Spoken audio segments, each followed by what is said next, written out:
नमस्कार, मैं हूं रहीतार और आप देख रहे हैं आरएल टीवी इंडिया। तो आज है 1 अक्टूबर और दिन हो चुका है मंगलवार, सुबह के 6 बज चुके हैं। आइए देखते हैं क्या चल रहा है देश और दुनिया में। तो हरियाणा विधानसभा चुनाव को लेकर बहुत बड़ी अपडेट निकल के आई है, क्योंकि इस टाइम पर हरियाणा विधानसभा चुनाव काफी पीक पर है। साथ ही बिहार में बाढ़ का कहर काफी ज्यादा बढ़ता जा रहा है, जानेंगे इस आज की बुलेटिन में। यूपी सूबे के मुख्यमंत्री योगी आदित्यनाथ के बारे में भी काफी बड़ी अपडेट है। साथ ही शेयर मार्केट को लेकर काफी बड़ी अपडेट है और हिजबुल्लाह और इजराइल को लेकर भी काफी बड़ी अपडेट है। चलिए स्टार्ट करते हैं आज की इस बुलेटिन को बिना किसी देरी के साथ। उससे पहले वीडियो को लाइक कर लीजिए, चैनल को सब्सक्राइब नहीं किया है चैनल को सब्सक्राइब कर लेना। अगर आपने हमें फेसबुक पर फॉलो नहीं किया तो फेसबुक पर फॉलो कर लेना, और हाँ, वीडियो को शेयर भी करना है। तो चलिए फिर स्टार्ट करते हैं आज की इस बुलेटिन को बिना किसी देरी के साथ। कि सबसे पहली खबर निकल के आ रही है ब्रिटेन के पूर्व पीएम टोनी ब्लेयर को लेकर, यानी उन्होंने बयान देते हुए कहा 2050 तक चीन, यूएस व भारत ही 3 महाशक्तियां होंगी विश्व भर में। तो ब्रिटेन के पूर्व प्रधानमंत्री टोनी ब्लेयर ने कहा कि वर्ष 2050 तक सिर्फ 3 महाशक्तियां होंगी, जिनमें चीन, अमेरिका और संभवतः भारत होगा। उन्होंने कहा कि पूरी दुनिया को इन तीनों देशों संग रिश्ते अच्छे बनाकर रखने होंगे, क्योंकि ये महाशक्तियां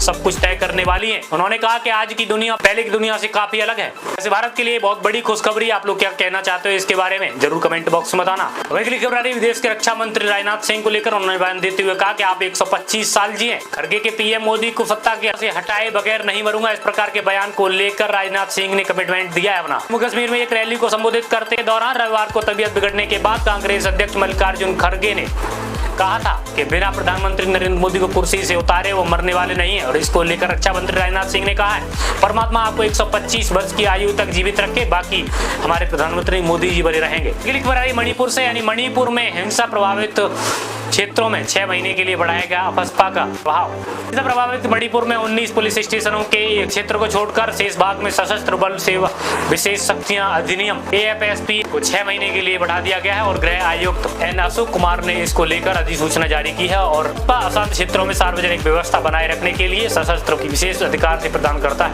वही खबर आई देश के नेता प्रतिपक्ष राहुल गांधी को लेकर। उन्होंने बयान देते हुए पीएम मोदी की भगवान है, और उन्होंने कहा कि पीएम मोदी के भगवान है अडानी, जो वह कहते हैं वही पीएम करते हैं। तो देश के नेता प्रतिपक्ष राहुल गांधी ने हरियाणा के कुरुक्षेत्र में चुनावी जनसभा को संबोधित करते हुए देश के प्रधानमंत्री नरेंद्र मोदी को लेकर कहा कि उनके भगवान उद्योगपति गौतम अडानी है, और अडानी जो कहते हैं वो प्रधानमंत्री नरेंद्र मोदी जी करते हैं। उन्होंने कहा अडानी कहते हैं कि मुंबई का एयरपोर्ट चाहिए, हिमाचल प्रदेश के सेब का बिजनेस चाहिए, या जम्मू कश्मीर में अखरोट और सेब का बिजनेस चाहिए, तो किसानों की हजारों एकड़ की जमीनें उनको दे दी जाती हैं। उसी प्रकार से अडानी की बातों को प्रधानमंत्री नरेंद्र मोदी जी मानते हैं। वही खबर आ रही सीएम सिद्धरमैया को लेकर। ईडी ने MUDA घोटाले को लेकर कर्नाटक सीएम सिद्धरमैया के खिलाफ दर्ज किया केस, यानी मैसूर अर्बन डेवलपमेंट अथॉरिटी से जुड़े कथित भूमि घोटाला मामले में कर्नाटक के मुख्यमंत्री सिद्धरमैया के खिलाफ प्रवर्तन निर्देशालय ने सोमवार को केस दर्ज कराया है। और पहले कर्नाटक लोकायुक्त ने 27 सितंबर को सिद्धरमैया, उनकी पत्नी और साले मल्लिकार्जुन स्वामी के खिलाफ भ्रष्टाचार निवारण अधिनियम, बेनामी संपत्ति लेन देन अधिनियम, भूमि कब्जा निवारण और अधिनियम के तहत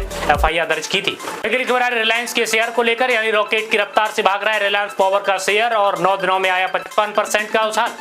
रिलायंस पावर का शेयर सोमवार को एक बार फिर 4.98% के उछाल के साथ अपर सर्किट लगाते हुए NSE पर 48.66 पर बंद हुआ है। वही 17 सितंबर को 31.40 के प्रभाव पर बंद होने के बाद ये रिलायंस पावर के शेयरों में लगातार आपको अपर सर्किट लग रहा है, और 9 कारोबारी दिनों में शेयर में करीब 55% का उछाल आया है। वही अगली खबर आ रही है निर्मला सीतारमण को लेकर। निर्मला सीतारमण के खिलाफ FIR पर कर्नाटक हाईकोर्ट ने लगाई अंतरिम रोक, यानी कर्नाटक हाईकोर्ट के चुनावी बॉन्ड के जरिए जबरन वसूली के मामले में केंद्रीय वित्त मंत्री निर्मला सीतारमण और अन्य के खिलाफ FIR दर्ज की है। 22 अक्टूबर तक अंतरिम रोक लगाने के आदेश दिया है। वही मामले में सह अभियुक्त अनिल कुमार कतील कर्नाटक बीजेपी के तत्काल अध्यक्ष के खिलाफ दर्ज FIR में आगे की जांच पर लगा दी गई है।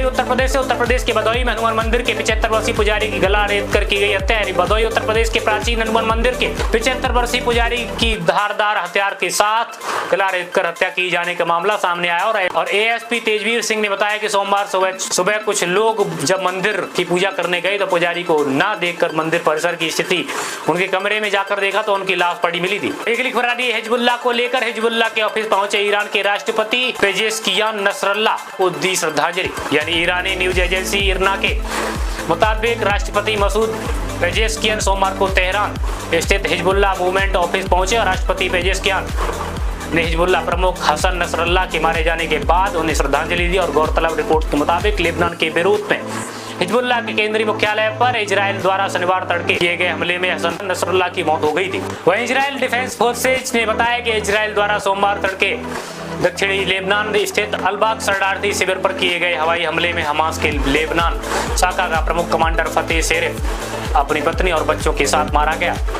IDF के मुताबिक शेरिफ ने हमास को हिजबुल्लाह के गुर्गों से जोड़ने की महत्वपूर्ण भूमिका निभाई थी। वही खबर है उत्तर प्रदेश के कानपुर से, यानी कानपुर टेस्ट के चौथे दिन का खेल खत्म होगा। भारत से 26 रन पीछे है बांग्लादेश। भारत और बांग्लादेश के बीच कानपुर ग्रीन पार्क स्टेडियम में खेले जा रहे दूसरे टेस्ट मैच के दौरान चौथे दिन का खेल समाप्त हो गया है। भारत ने अपनी पहली पारी 9 में 285 के स्कोर पर घोषित की थी और बांग्लादेश ने अपनी दूसरी पारी में 2 विकेट खोकर 26 रन बना लिए हैं। बांग्लादेश फिलहाल भारत से 26 रन पीछे है। वही खबर आ रही है IIT धनबाद को लेकर, यानी सुप्रीम कोर्ट ने IIT धनबाद को दलित छात्र को दाखिला देने को कहा और समय पर फीस जमा करने को लेकर गंवाई थी उन्होंने सीट। यानी सुप्रीम कोर्ट ने IIT धनबाद को एक दलित छात्र अतुल कुमार को दाखिला देने का आदेश दिया, जिसने 17,500 शुल्क जमा करने की समय सीमा लगभग 3 मिनट से चूक जाने के कारण अपनी सीट गंवा दी थी। कोर्ट ने कहा कि ऐसी प्रतिभा को बर्बाद नहीं किया जाना चाहिए। CJI DY चंद्रचूड़ ने कहा कि छात्र को शुभकामनाएं दी और छात्र को एडमिशन देने की बात कही।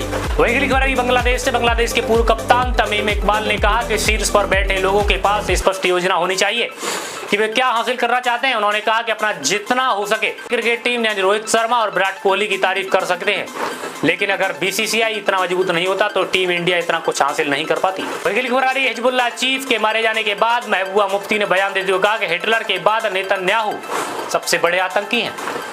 PDP प्रमुख जम्मू कश्मीर के पूर्व मुख्यमंत्री महबूबा मुफ्ती ने इजरायली हमले के बाद हिजबुल्लाह चीफ हसन नसरुल्लाह की मौत के बाद इजराइल के प्रधानमंत्री बेंजामिन नेतन्याहू को दुनिया का सबसे बड़ा आतंकी बताया। उन्होंने कहा हिटलर ने लोगों को मारने के लिए गैस चेंबर बनाए, लेकिन नेतन्याहू ने फिलिस्तीन और लेबनान को गैस चेंबर में बदल दिया। वही बीजेपी सांसद सुधांशु त्रिवेदी ने कांग्रेस अध्यक्ष मल्लिकार्जुन खड़गे के मोदी को सत्ता से हटाए बिना खड़गे नहीं बयान पर प्रतिक्रिया दिया। उन्होंने कहा कि प्रधानमंत्री नरेंद्र मोदी अस्वस्थ होने पर खड़गे को फोन कर उनका कुशलक्षेम पूछा, लेकिन खड़गे ने उनका प्रति घृणा दिखाई और वह कांग्रेस तथा कथित मोहब्बत की दुकान की एक नई और निचली पहचान है। वही खबर रही पंजाब से, पंजाब के अमृतसर में ट्रैक्टर ट्रॉलियों के धान लेकर डिप्टी कमिश्नर ऑफिस पहुंचे किसानों ने 3 किलोमीटर तक सड़कों पर धान बासमती फैलाकर और प्रदर्शन किया, जिसका वीडियो सामने आया। किसानों के मुताबिक प्राइवेट कंपनियां किसानों के सस्ते और चावल खरीद रही हैं और साथ में महंगी दरों में चावल को बाजार में बेच रही हैं। किसान के प्रति एकड़ में 25,000 से 30,000 तक नुकसान हुआ है। विराट कोहली बने अंतर्राष्ट्रीय क्रिकेट में सबसे तेज 27,000 रन बनाने वाले बल्लेबाज, तोड़ा सचिन का रिकॉर्ड।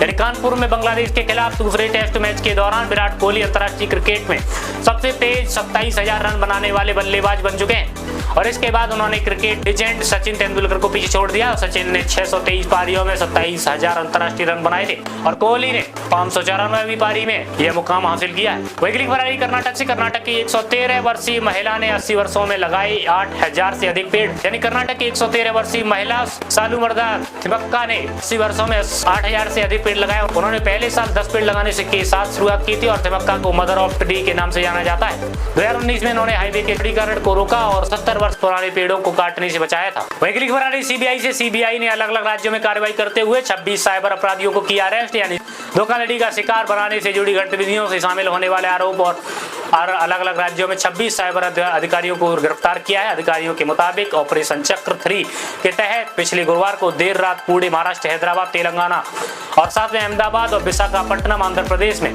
32 जगहों पर छापेमारी के साथ कार्रवाई था। खबर आई लड्डू विवाद के बीच तिरुपति मंदिर में CJI चंद्रचूड़ ने की पूजा और तस्वीरें आई सामने। यानी तिरुपति बालाजी मंदिर आंध्र प्रदेश के प्रसाद में मिलावट को लेकर विवाद के बीच सुप्रीम कोर्ट के चीफ जस्टिस DY चंद्रचूड़ ने मंदिर में पूजा अर्चना किया और CJI ने वैकुंठ परिसर से होकर मंदिर में प्रवेश किया और गर्भगृह में प्रार्थना की और तिरुमाला तिरुपति देवस्थानम के कार्यकारी अधिकारी श्यामला राव ने CJI और भगवान की तस्वीर प्रसादम भेंट किया है। दोस्तों आज की बुलेटिन में इतना ही। होप आप सभी को ये बुलेटिन पसंद आई। अगर पसंद आई है तो वीडियो को लाइक करना, चैनल को सब्सक्राइब नहीं किया तो चैनल को सब्सक्राइब करना। अगर आपने हमें फेसबुक पर फॉलो नहीं किया तो फॉलो कर लेना और हाँ वीडियो को शेयर भी करना। फिर मिलते हैं आप सभी नेक्स्ट बुलेटिन के साथ। तब तक के लिए जय हिंद, जय भारत, वंदे मातरम।